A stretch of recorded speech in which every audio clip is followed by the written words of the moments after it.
Joe here with Reverb, hanging with Sarah Lipstate of Noveller. How you doing, Sarah? I'm hanging in there, Joe. Hanging in? Nice. This is my third day so far here at NAMM. Yeah, and me too. Not a lot of sleep, a lot of gear.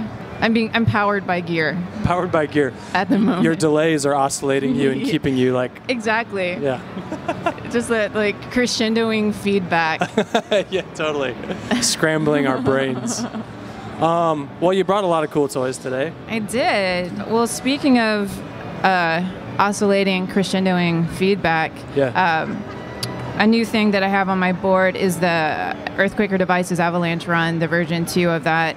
And one thing that I really dig about it is the self-oscillation. It's a lot more musical and smooth on the V2. Yeah, I was really excited about that. They added a lot of cool stuff. I also have the new Westwood transparent overdrive. Right now I'm using, this is the largest pedal board from Mono. They sent me the large and the medium. So at home, I have this plus another one. Plus another little medium? A medium one. A lot of fun stuff on this board. I have 2 pedals off to the side here. Yeah, what's this pulse? The plus pedal. Plus.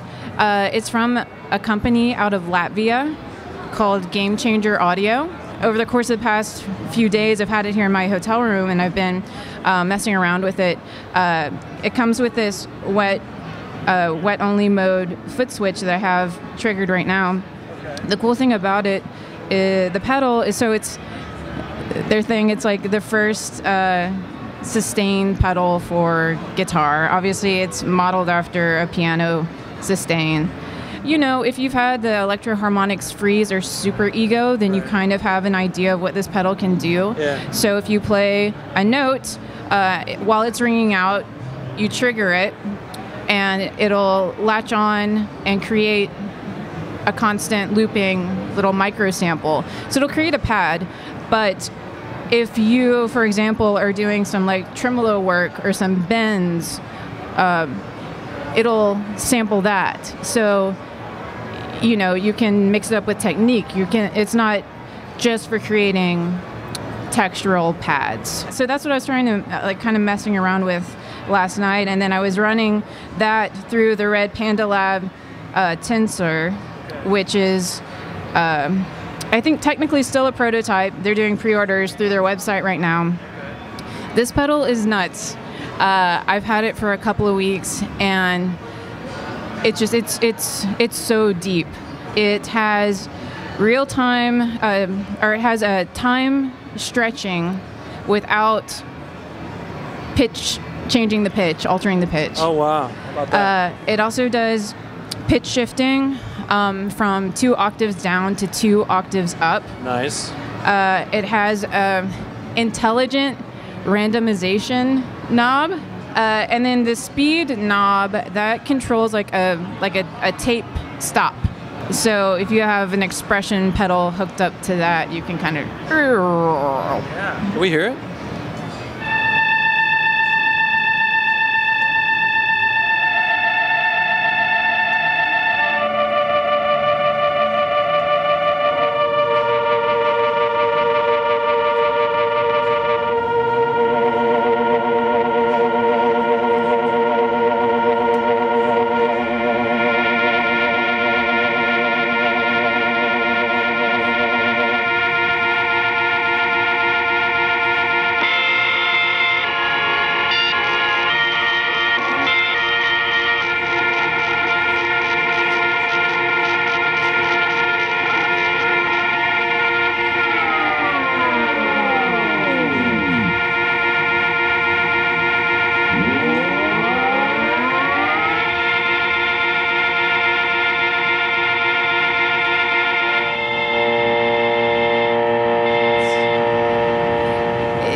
It's so deep that I feel like I'm only kind of scratching the surface of you know, my understanding and application of it. Yeah, so that'll be something that I'll probably be learning through NAMM next year, you know. Okay, nice.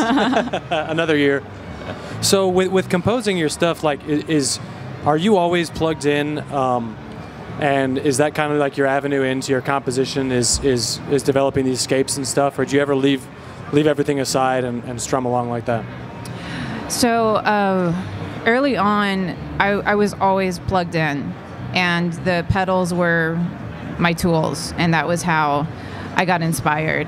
And so my Jaguar that I'm playing right now, this is an open D, and I didn't start playing in standard tuning until like a year ago, and I've been doing Noveller, this project, since 2005. So that's a lot of time in pretty experimental territory. And so I only just started messing around with standard tuning, and with that, I've found myself spending more time unplugged.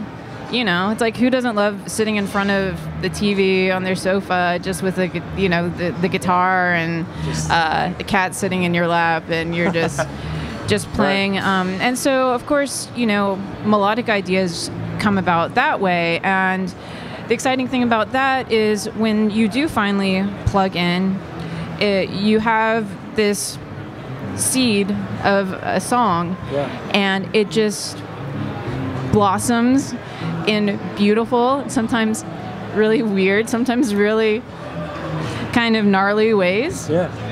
But it does bloom. Yeah. When Electro Harmonics came out with the Mel 9 and the Synth 9, that was a big game changer for me, because as a solo instrumental guitarist, my whole thing is like trying to push the guitar to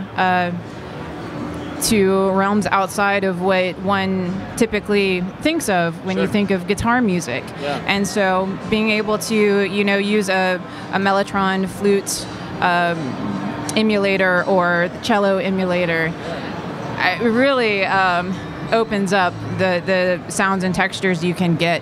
I don't know why I waited so long to get their Pitchfork, but I love that thing. For doing like bass lines or whatever, it's just super solid.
Thanks for having me. Thanks for listening to me do my thing. Sarah Lipstate of Noveller, everybody.